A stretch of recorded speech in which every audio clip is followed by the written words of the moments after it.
이렇게 간사님이랑 다 뵈니까 너무 반갑고, 장사님이랑 뵈니까 너무 반갑고, 가정사에 대해서 좀 물어보고 싶고, 얘기를 밤새도록 나누고 싶은 거 많은데, 손자들은 어떻게 잘 크는가, 또 며느리들은 잘 있는가, 여러 물어보고 싶은 게 많지, 뭐, 설교보다도. 예, 다 잘 계시죠? 집안 식구들 다. 예, 다 잘 있고. 지금 이제 영산 성지 와보셨죠? 영산 성지는 이제 여러분들 알다시피 이제 원불교의 대영사님이 탄생하신 그 주세불의 탄생 성지라고 이렇게 또 하시거든요. 그 다음에 이제 그곳에 탄생하셔가지고 26세까지 이제 구도를 하신 거죠. 구도를 하신 성지고 26세에 이제 거기에서 그 대가가 이루어진 성지입니다. 그래서 탄생과 대각과 구도, 그리고 이제 더 중요한 것은 거기에서 원불교가 어떻게 앞으로 나가야 될 것인가에 대한 그 시범을 다 보이신 곳이에요. 시범을 보셨단 말이에요. 그래서 거기 이제 정관평 직접 우리가 지금 농사를 짓고 있어요. 대릉사님 당대 때는 한 바다를 한 16,000평 정도 막았는데, 지금은 이제 2차 방안 해가지고 한 4만 평 정도 돼요. 한 800마리 정도 됩니다. 우리가 약 1000석군 정도 되죠. 1000석군이 좀 부족한데, 그렇게 해서 거기 정관평을 막은 것은, 지금 생각해보면은, 그 정관평을 막은 것이 왜 굉장히 중요하냐면, 대흥사님께서 그 당시에 그 길룡이만 정관평을 막은 게 아니에요. 그 원자력 발전소가 있는 홍롱면이라는 데에서, 홍롱읍인데 지금은, 그게 큰 홍자입니다. 큰 홍자. 농사 농자. 큰, 밭과 논이 있었던 곳이에요. 홍롱이라는. 거기에서도 이런, 바다를 막은 일이 많아요. 그리고 이제 이쪽 염산면이나,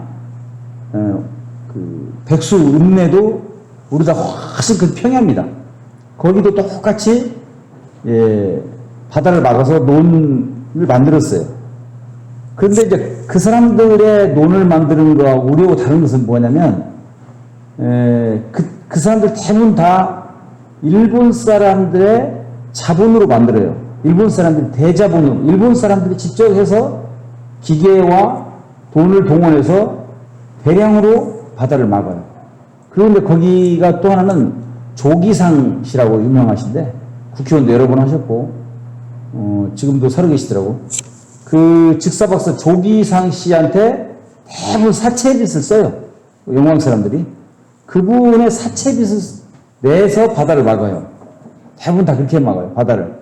그리고 우리 대흥사님께서 등록된 건 한, 바다를 막은 것이 한 60번 정도 되는데, 우리 대흥사님은 그, 일본의 그 기술이라든가, 일본 사람들의 자본에 의해 빌린다든가, 조기상 씨로부터 사채빚을 내서 바다를 막은 게 아니고, 구인 선지님하고 저축 조합을 만들어가지고, 그 조합을 만들어서 조합비를 벌어요, 자력으로. 그 조합비를 버는 방법도 금주 금연, 담배를 끊고 술을 적게 마시는 걸 해서, 그걸 돈을 벌고 또, 거기 이제 구수산에 가면 숯을 파는 공장이 있어요. 숯을 만들어, 그 숯을 사다가 또 대리점으로 파는 거. 그렇게 해서 조합비를 만들어서 그 저축 조합이라는 걸 만드는 그 조합비를 가지고 그 9 제자하고 직접 그 논을 만드는 것이 달라요. 그러니까 자립과 자력과 자주의 정신이 있어요, 그 안에. 이게 왜 중요하냐면, 저도 요즘 계속 그거 가지고 글 쓰고 공부하고 그러는데, 이게 근대 한국 경제라든가 세계 경제가 이렇게 자립으로 갔다면, 이렇게 세상 이렇게 빈부차별이라든가, 이렇게 불평등의 경제 구조는 가지고 있지 않을 거라고 생각해요. 그러니까 우리 한국 근대 경제가 대부분 다 제국주의 미국이라든가 일본이나 유럽 국가로부터 차관을 빌려가지고 근대 경제를 이룬 거예요. 그리고 자력적인 경제 구조가 약하니까 항상 불안하죠. 항상 불안해. 이거를 제가 대종사님이 정관평을 막으면서 이렇게 큰 메시지를 줬구나 생각이 들어요. 메시지를 줬다는 생각이 들어요.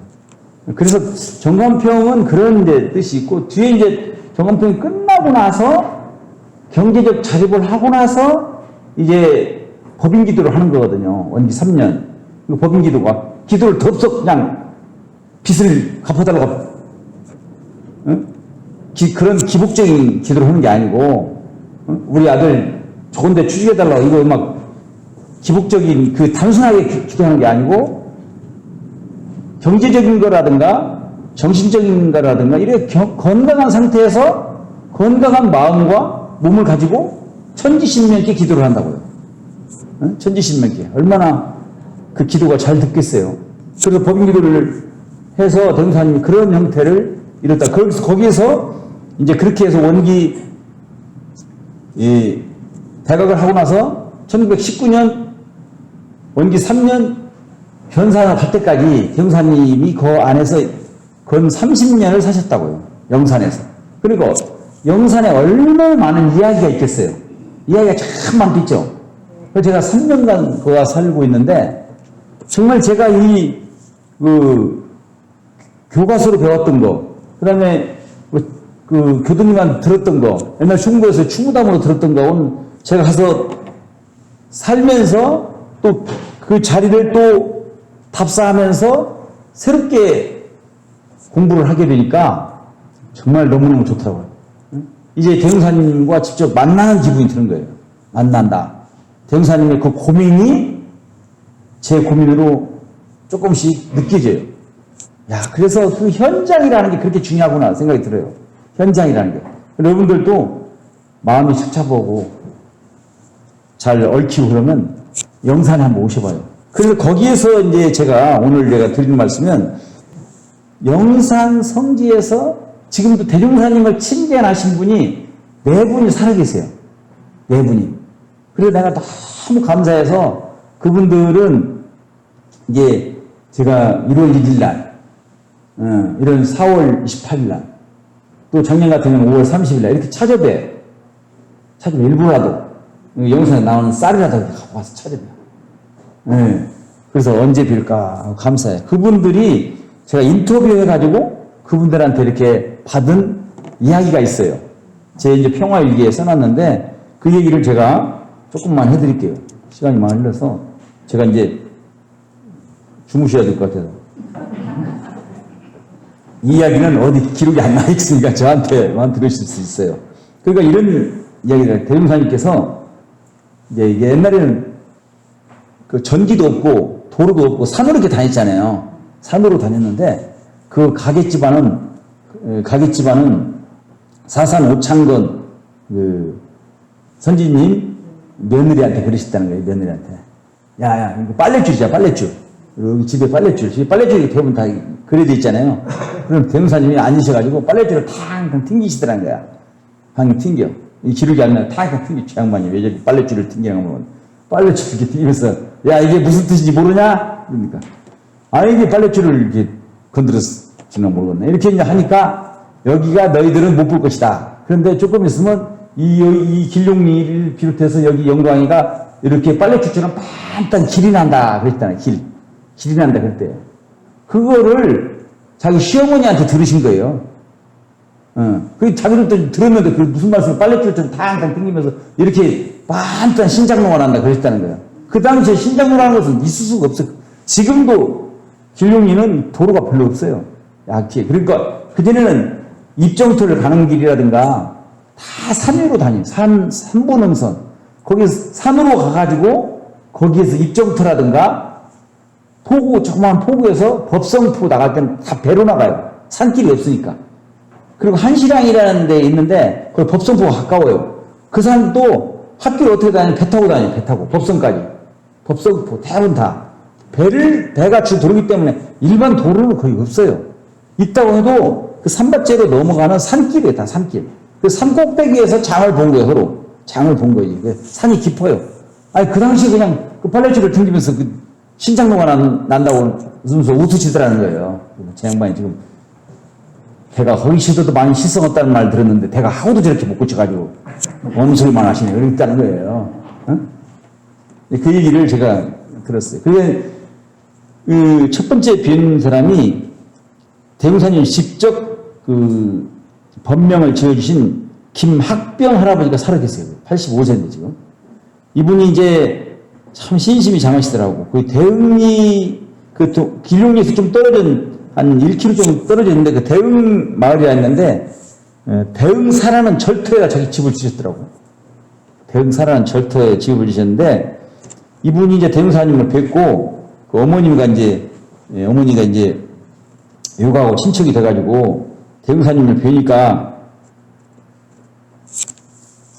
이게 이제 대흥사님 한 번씩 이렇게 오시면 이게 이제 그때는 이분들이 어릴 때 이제 7살 때 6살 때 그때는 총구에 다녀오셨다기도 통구에서 오셔가지고 이제 법회를 보고 그럴 때 원기 23년도 그럴 때인데 이렇게 뵈면은 그냥 너무 이렇게 밝으니까 그냥 쳐다볼 수가 없다는 거예요.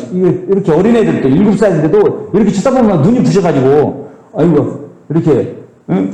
할아버지 이렇게 쳐다보려도 쳐다볼 수가 없더라는 거예요. 자기가 이렇게 그래가지고 항상 그게 지금 생각하면 그렇게 광명이 막 났던 거예요. 광명이 쳐다볼 수가 없었다. 그래가지고 그 자기가 이제 나이가 이렇게 이제 85세가 됐는데도 항상 그 놈이 그 생각이 난대요.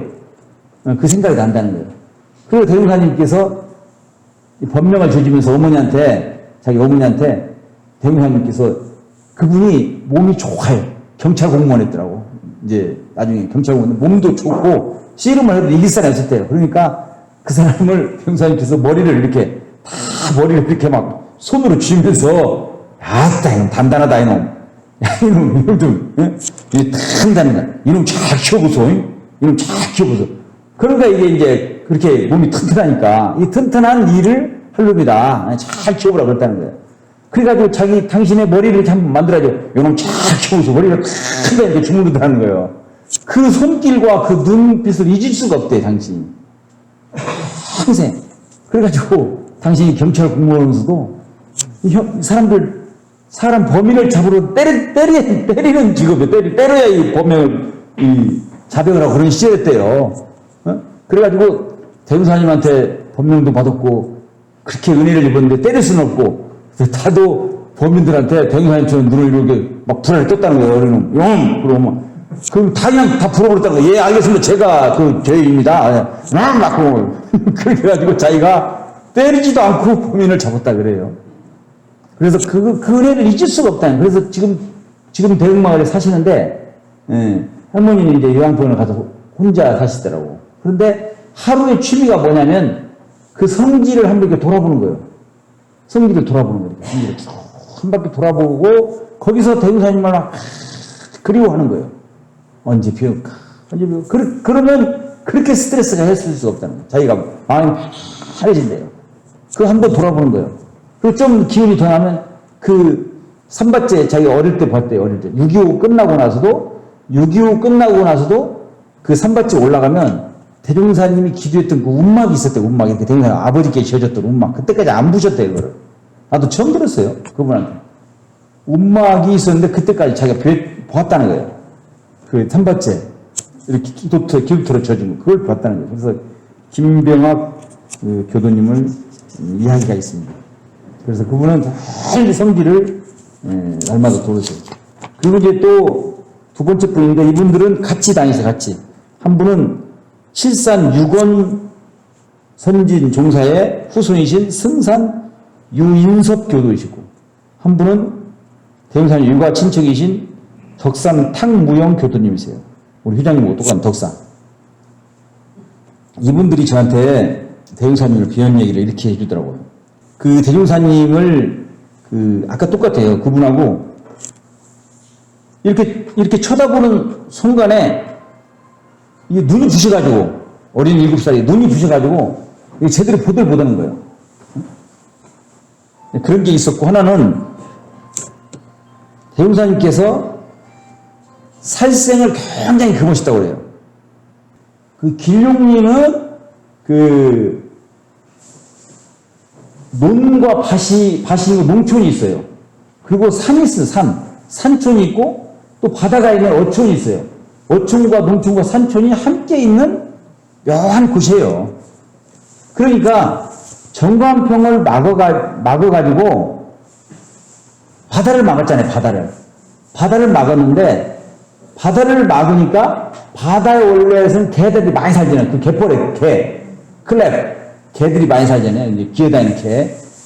그 클랩이 많이 사는데 바다에서 그 바다를 막았지만은 그 논으로, 그 밭으로 그 바다 개가 빨간 개가 막 올라오는 거예요. 막 올라오는 거예요. 그 다음에 바다에는 또 민물과 바닷물을 마다하는 곳에 새우가 많아요. 새우가. 그러니까 새우 잡고 개를 잡아다가 파는 것이 굉장히 수익이 많았대요.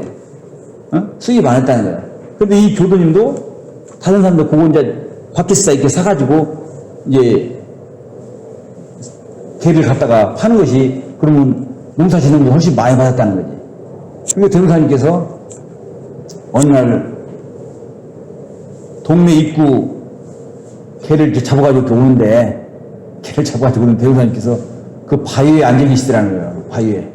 응? 그래도 개를 이렇게 개 잡아가지고 가는 사람한테 대무사님이 부르시면서 야, 그 개 나한테 팔아라. 그 개 나한테 팔어. 그래가지고 대무사님 그 개를 잡아온 개를 갖다가 돈 주고 사. 돈은 뭔 돈이 있겠어요. 돈을 사가지고 대무사님이 바다에다 풀어줘 버려요. 그러니까 대무사님이 거기 앉아 계실 줄 알고 사람들이 개를 잡아가지고 쫙 밖으로 돌아가죠. 저쪽으로. 쫙 돌아갔다 그래요. 저쪽으로. 다 저쪽으로 도망가. 그래서 대무사님께서 절대 살생을 하지 마라. 어? 앞으로는 막 터진 세상이라 막 터져가지고 그렇게 살생을 하면 안 된다. 그럼 살생을 하지 말라는 이유가 대무사님께서 보통급 식재문 1조에 있잖아요. 살생을 말하는 거가. 근데 왜 그랬냐고 그분한테 물어봤더니 대무사님께서 그렇게 하셨다는 거예요. 살생을 하게 되면 기운이 막힌다.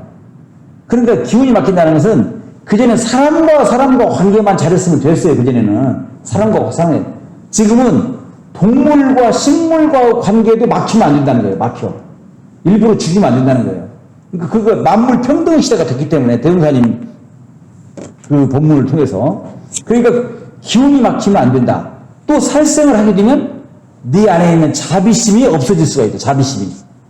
따뜻한 마음, 사랑하는 마음이 없어진다. 그래서 절대 살생을 하지 마라. 그렇게 가르치셨다는 거예요. 항상. 그렇게 해가지고 대무사님께서 개를 잡아오는 것을 굉장히 금하셨대요. 그 동네에서 개를 잡아오는 거. 주타원 윤지연 소장님께서 대무사님을 칭찬하시고 똑같이 개를 잡아가지고 원장님 오늘은 그냥 개에다가 맛있게 이렇게 막 오늘 개죽을 한번 끓여 먹든지 개를 썰어 먹읍시다. 그렇게 했다는 거예요. 자기가 간사니까 철이 없어가지고. 그랬더니 그 원장님 입에서 잊어버려도 안 돼. 자기가 2년이가 이야 이년아 어디서 이년아 네가 그것을 잡아오냐 이년아 대종사님도 그걸 안 잡은 개다 이년아 어디서 그걸 안 갖다 그걸 가지고 우리 선생님들을 저도 그랬지만 제가 82학번인데 지금 우리 후배들한테 그렇게 못하겠더라. 나도 그리고 배웠는데도 아니 한 번을 잘못했으면은 한 번을 끝내자네. 그러면 한 번 잘못했으면 죄송합니다. 근데 다음날 또 만나잖아. 야 이년아 내가 어디서 돈 찍힌 그러면 그래도 그렇게 두 번째 죄송합니다. 그럼 대중으로 이렇게 이렇게 만났잖아요. 만나면 또 만났는데 거기서 전현이 개 잡아오냐니 전현이 그래가지고 그냥 뿌리를 그냥 아주 그냥 그렇게 망신을 주고 그러면 그게 그냥 기억에 팍 박혀가지고 뭘 개를 잡는다든가 고기를 잡을 때도 되게 조심스럽다는 거지. 항상 조심스럽다는 거예요. 마지막으로 한 번 더 말씀을 드리겠습니다. 못 들었던 것이라 좀 생소하고 괜찮으시죠? 네. 예? 마스크 전화 와도 괜찮아요. 전화 받으세요. 그래서 한 분 마지막으로 있는데 이 내용을 보면 참 숙연하기도 하고 재밌어요. 대종사님이 탄생가에 오셔봤잖아요. 탄생가면 우리 대종사님 탄생가만 남았는데 구간도실 쪽으로도 집이 여러 채 있었어요. 그리고 양쪽에 집이 있어서 한 30집 정도 집이 있었어요. 그리고 대종사님이 15살 때 결혼하셔가지고 구우동으로 이사를 갔죠. 이사를 가고 세 번째 귀영바위에서 조금 살다가 네 번째 대각터로 집으로 왔단 말이에요.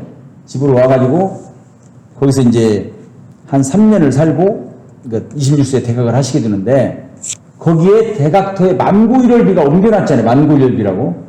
거기에 이제 원래는 대종사님 단대 때는 집이 세 채가 있어요.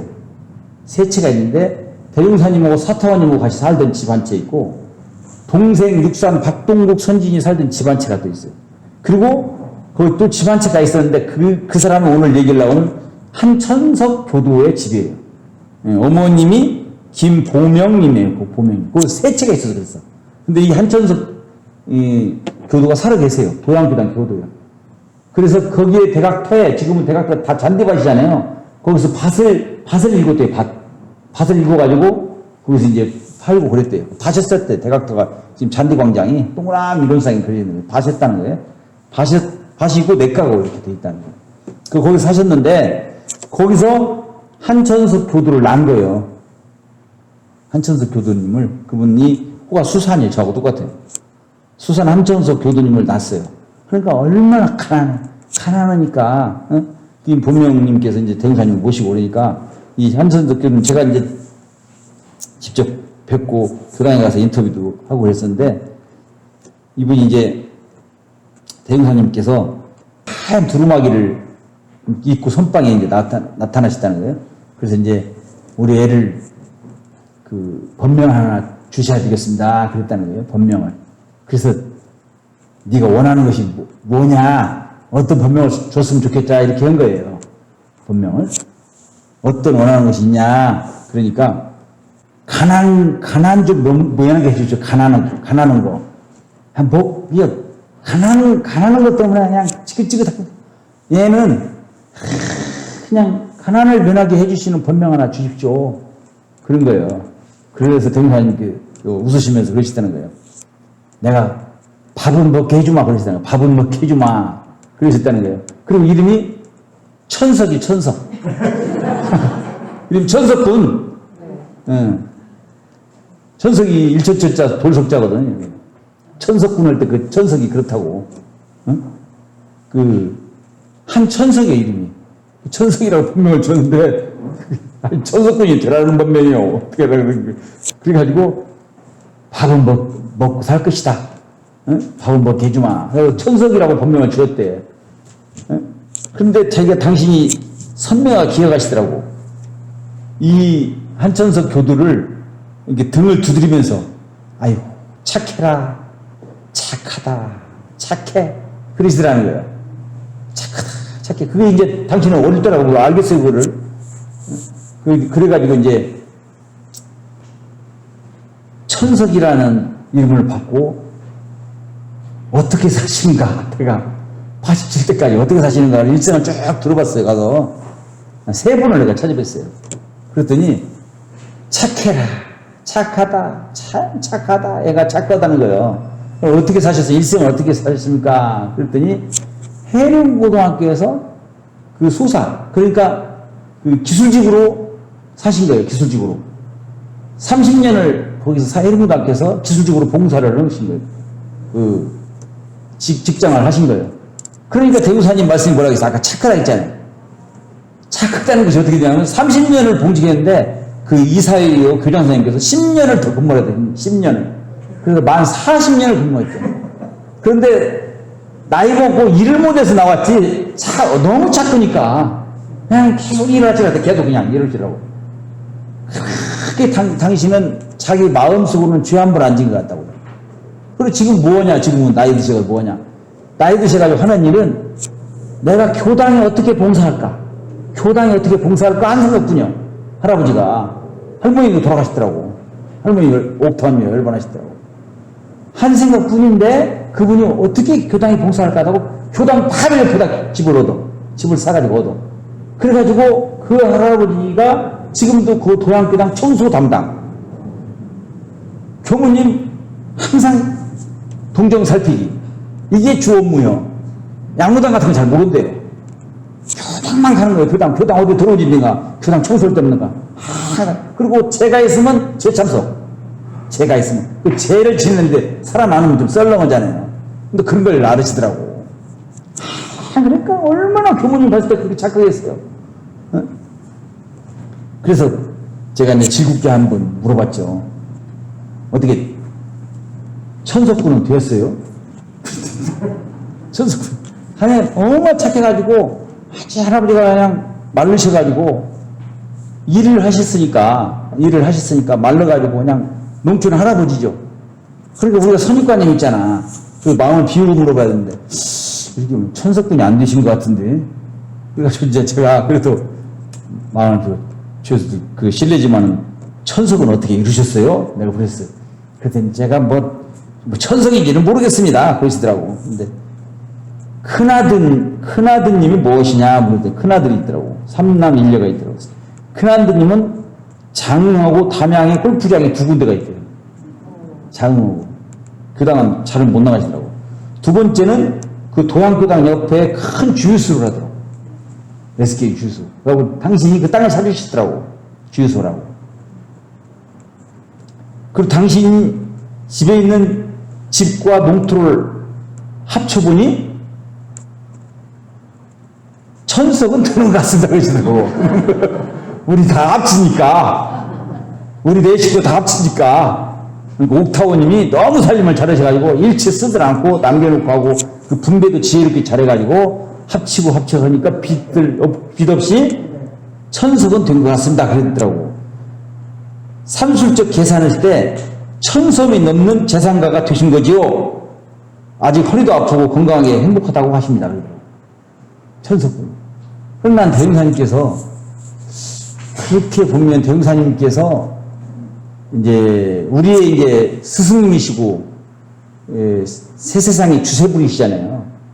정법회상에. 그러니까 우리가 할 일은 나는 이 네 분을 뵙고 나서 거기서도 깜짝 놀라는 게 뭐냐면 대흥사님 스스로 막 예언가나 이런 말씀 잘 안 하셨잖아요. 뭐 미래를 예언한다든가 미래가 뭐 이렇게 된다는 그런 것보다도 사람을 참 정말 자세히 이렇게 들여다보신 것 같아요. 사람을 현재를 잘 들여다봐.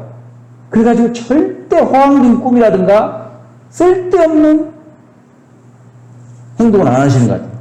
아주 정확하게. 그래가지고 그 앞으로 오는 세상을 어떻게 살아야 할 것인가. 그게 다 자세히 설명해 놨다고. 이게 어디에 설명이 되어 있어요? 그게 정전대중경에 아주 잘 나타나 있잖아요. 그 삶이, 대흥사님 삶이. 그러니까 저도 거기서 느끼는 거지만 이런 분들을 인터뷰하고 만나보면서 대종사님의 정전대중경을 아주 자세히 들여다보고 있어요. 그 하나하나에 엄청난 그 에너지가 있고 그 하나에 예언이 있고 그 하나하나에 지금 현재 어떻게 살아야 할 것인가 다 써있다고. 한 단어 하나에. 그러니까 개교의 동기, 현아, 과학의 문명이 발달되면 따라 그랬잖아요. 그 과학이라는 것이 대흥사님께서 왜 개교의 동기 첫 구절에 넣어놨을까 생각해봐요. 과학이라는 걸. 왜 현아, 과학의 문명이 발달되면 따라 이렇게 해서 과학이라는 게 뭘까 대흥사님께. 과학이라는 게 무슨 의미가 있을까 대흥사님께. 이렇게 생각해봐요. 나는 엄청난 뜻이 있어요. 그 과학이라는 뜻에. 내가 오늘은 뭐 그것까지는 설명할 수 없는데 화두를 한번 삼아보세요. 대부분 4차 혁명까지는 지역, 땅이 있고 강이 있고 문화가 있어요. 지금까지는. 그 지역을 중시했다. 지역을 중시했다고요. 메소포타미아 그 아시아의 이란, 이집트, 중국 이런 지역을 중심으로 강을 발달했단 말이에요. 강을. 그런데 5차 혁명 시대는 뭐냐? 이런 지역이라든가 사람이라든가 초월해버려요. 그게 뭐냐? 그게 과학혁명이에요. 과학의 혁명이라고. 그 과학의 혁명 시대에 우리는 어떻게 살 것인가 문제예요. 그거를 개교통이 첫 구절에 넣었다니까. 재석이 좀 맞긴 맞아요. 과학이라는 것을 그렇게 이해하고 들어가면 얼마나 우리가 과학을 연구해야 될까. 과학을 우리 제가 그들은 공부를 엄청 해야 돼. 과학이라는 게 뭐냐. 그 과학이라는 게 팩트고 사실 체크를 해야 된다고. 그냥 이념적으로 받으면 안 된다고. 그 과학을 대우사님은 아는 거예요. 이렇게 D2 시대가 온다. 5차 혁명 시대는 이거 나라와 국경, 사람 관계 다 없어진다. 그 개념을 이해를 해야 되거든요. 그러니까 스마트폰을 잘 쓸 줄 알아야 한다고, 교도들은. 스마트폰을. 이게 스마트폰도 못 쓰고 쓸지도 모르면 교도가 아니고, 그냥 대우사님 제자가 아니라니까. 아니야, 배워. 그냥 나이 먹어도 그냥 끝까지 배워. 그냥 대우사님 과학 능력 발달된 거 과학 그냥 배워야지. 배워야 한다니까. 그래서 나도 그 일부러 카카오뱅크라는 거 한다니까요. 일부러. 돈을 막 손해보더라고. 그 과학이라는 거 대우사님이 그렇게 예언을 했단 말이에요. 그래서 이분들의 삶을 들여다보고 철로나 이런 게 아니에요. 대종사님은 평생 사모해도 일도 못 접근해. 일도 접근할 수가 없어요. 평생 그리워해도 오늘 처음 만난 것 같은 기분이 이분들한테는. 보고 싶은 것이 그렇게 높을 수가 없어요. 그렇게 마음속에 간직하고 계시더라고. 그렇게 날마다 대우사님을 찡겨나고 모시고 또 모시고 어떻게 대우사님이 인과법문을 죄를 안 짓고 살 것인가를 처절하게 몸에 베이더라니까. 그런다고 이분들이 뭐 극별한 뭐 직업을 막 높은 관직에 갔냐, 높은 뭐 영어를 뭐 잘하냐, 그거 아니에요.